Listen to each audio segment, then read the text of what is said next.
ইরানে টানা ১১ দিন ধরে বিমান হামলা চালানোর পর যুদ্ধবিরতিতে রাজি হয়েছে ইসরায়েল। প্রধানমন্ত্রী বেনিয়ামিন নেতানিয়াহু এই যুদ্ধবিরতির ঘোষণায় দাবি করে বলেছেন, ইসরায়েল তার লক্ষ্য পূরণ করেছে। কিন্তু এই ধরনের দাবি বাস্তবতার নিরিখে কতটা গ্রহণযোগ্য তা নিয়ে প্রশ্ন তোলাই স্বাভাবিক। যুদ্ধের শুরুতেই নেতানিয়াহু যে দুটি লক্ষ্য ঘোষণা করেছিলেন, এক, ইরানের পারমাণবিক কর্মসূচিকে সম্পূর্ণভাবে ধ্বংস করা, দুই, ইরানের সরকার পতন ঘটানো।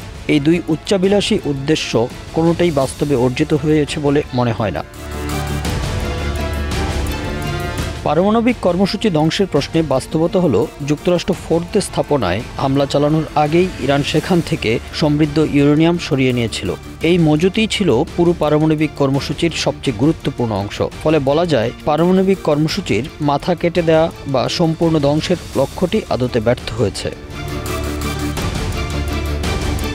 ইসরায়েল আদৌ ইরানের পারমাণবিক কর্মসূচিকে কতটা ক্ষতিগ্রস্ত করেছে তাও স্পষ্ট নয়। ইসরায়েল যুক্তরাষ্ট্রকে রাজি করিয়ে ইরানের পারমাণবিক স্থাপনায় বাংকার ব্লাস্টার বোমা, ম্যাসিভ অর্ডিন্যান্স পেনিট্রেটর MPO ব্যবহার করিয়েছে, কিন্তু এর বাইরে যুক্তরাষ্ট্র খুব বেশি সহায়তা দেয়নি। আর ইরান বাইরে থেকে পরিদর্শনের সুযোগ না দিলেও সেই ধ্বংসের মাত্রা নির্ধারণ করা কঠিন। ইসরায়েলকে ইরানের শাসন ব্যবস্থার পরিবর্তন ঘটাতে পেরেছে?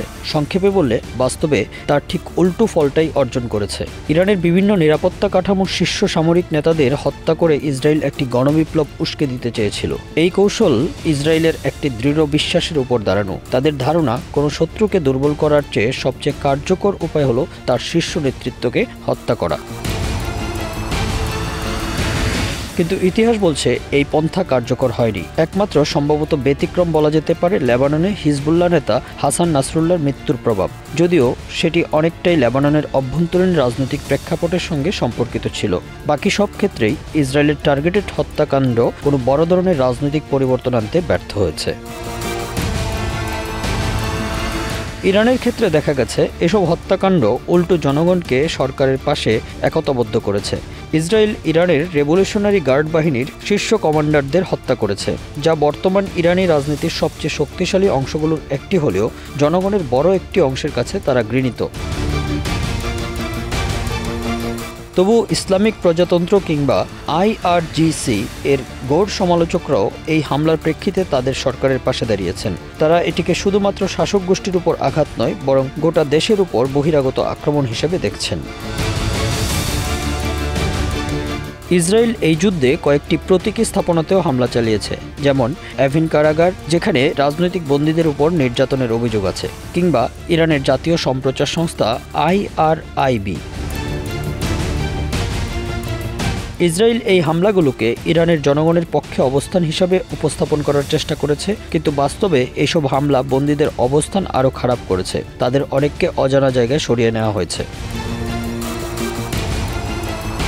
অন্যদিকে ইসরায়েল যে ইরানের রাষ্ট্রায়ত্ত সম্প্রচার মাধ্যমে বোমা হামলা চালিয়েছে, সেটিও একেবারে অযৌক্তিক। ইসরায়েল এই হামলার ব্যাখ্যায় বলেছে, তারা ইসলামী প্রজাতন্ত্রের প্রোপাগান্ডা ছড়ানোর প্রচেষ্টাকে দমন করতে চেয়েছে। কিন্তু অনেক ইসরায়েলি উল্লেখ করেছেন, এই হামলা উল্টো ইরানকে যুক্তিযুক্তভাবে দাবি করার সুযোগ দিয়েছে যে তারা এখন ইসরায়েলের টেলিভিশন স্টেশনগুলোকে বৈধ লক্ষ্যবস্তু হিসেবে বিবেচনা করতে পারে।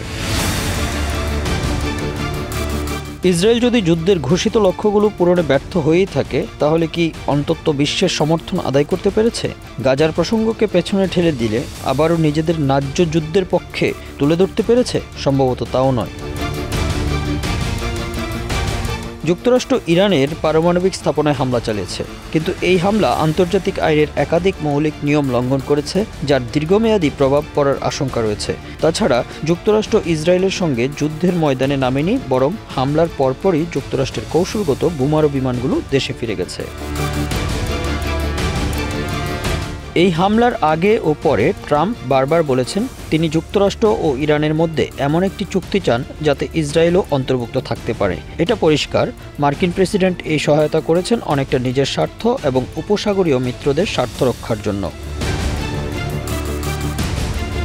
বিশ্বের কয়েকজন নেতা, বিশেষ করে জার্মান চ্যান্সেলর ফ্রেডরিক মার্চ, যুক্তরাষ্ট্রের হামলার পক্ষে এবং ইসরায়েলের আত্মরক্ষার অধিকার সমর্থন করেছেন ঠিকই, তবে ইসরায়েলের কঠোর দাবিগুলো কেউই গ্রহণ করেনি।